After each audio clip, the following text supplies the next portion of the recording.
Hello guys, in today's video, I'm gonna show you how to fix PayPal. We're having trouble making sure it's you. Let's begin.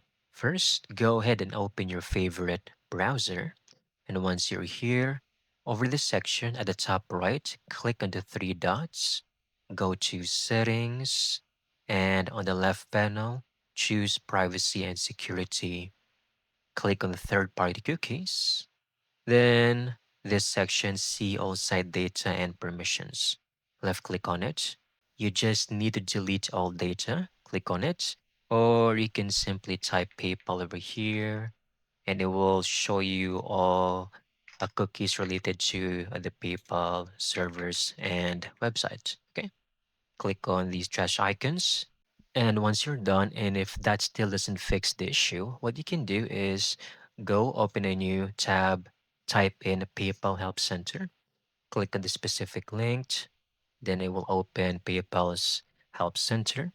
Click on this, message us, and it will pop up a new window where you can easily type in your concern like urgent help. We are having trouble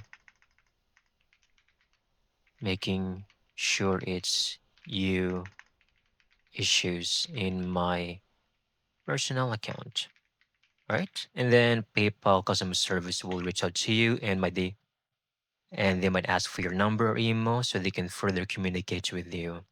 And that's it. Thank you so much for watching. I hope you found this video very helpful.